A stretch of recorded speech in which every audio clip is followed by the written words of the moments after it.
Subscribe कीजिए ध्येय IAS channel को और बेल आइकन को दबाइए लेटेस्ट वीडियो सबसे पहले देखने के लिए।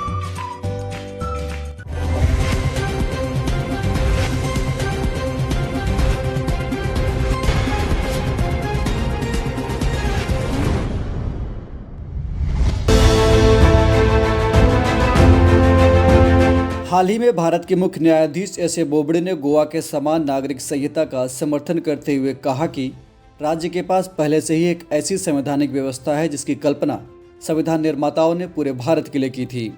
मुख्य न्यायाधीश के इस बयान के बाद से समान नागरिक संहिता का मुद्दा एक बार फिर से चर्चा में आ गया है। गौरतलब है कि साल 2019 में गोवा से ही जुड़े संपत्ति के एक मामले में सुनवाई करते हुए सर्वोच्च न्यायालय ने कहा था कि गोवा में लागू समान नागरिक संहिता पूरे देश के लिए एक अच्छा उदाहरण है। डीएनएस में आज हम आपको समान नागरिक संहिता के बारे में बताएंगे और साथ ही समझेंगे इससे जुड़े कुछ अन्य महत्वपूर्ण पक्षों के बारे में भी। समान नागरिक संहिता एक ऐसी अवधारणा है जो अगर लागू होती है तो यह पूरे देश में सभी धार्मिक समुदायों के व्यक्तिगत मामलों जैसे कि विवाह, तलाक, संपत्ति और उत्तराधिकार आदि के मामलों में एक समान कानून का प्रावधान करेगी। संविधान के नीति निर्देशक तत्वों के अंतर्गत अनुच्छेद 44 के तहत समान नागरिक संहिता को लागू करने की बात कही गई है।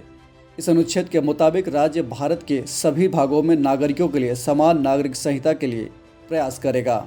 संविधान के अनुच्छेद 43 में यह कहा गया है कि राज्य एक उपयुक्त कानून के जरिए इन नीति निर्देशक तत्वों को नीति निर्माण में इस्तेमाल कर सकेगा। यानी इसका मतलब यह हुआ कि समान नागरिक संहिता को लागू करने की जिम्मेदारी अब राज्य की है। इसे लागू करने के लिए राज्य विधायिका के जरिए कानून बनाकर इसे लागू कर सकता है। सवाल यह उठता है कि जब संविधान में समान नागरिक संहिता को लागू करने की बात कही गई है तो इसके बावजूद यह अभी तक लागू क्यों नहीं हो पा रहा है। दरअसल संविधान के अनुच्छेद 37 में नीति निर्देशक तत्वों की परिभाषा दी गई है, जिसके अंतर्गत राज्य के प्रशासन को चलाने के लिए नीति निर्देशक तत्वों की अहम भूमिका बताई गई है।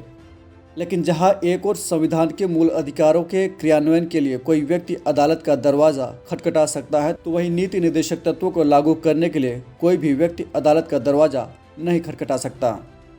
बता दें कि अनुच्छेद 29 और 30 अल्पसंख्यकों को अपनी संस्कृति, धार्मिक रीति रिवाज के संरक्षण का अधिकार देते हैं। वे अपने धर्म के हिसाब से शिक्षण संस्थानों का संचालन कर सकते हैं।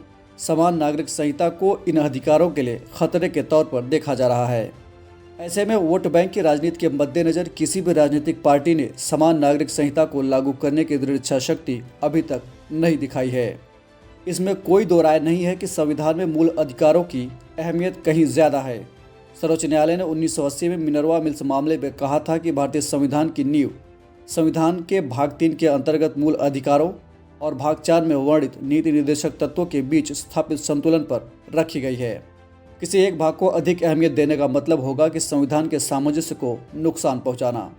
कुल मिलाकर समाज की प्रगति और सौहार्द के लिए उस समाज में मौजूद सभी पक्षों के बीच समानता का भाव होना जरूरी है, लेकिन इस समानता को लागू करने के लिए समाज के हर तबके को विश्वास में भी लेना जरूरी है।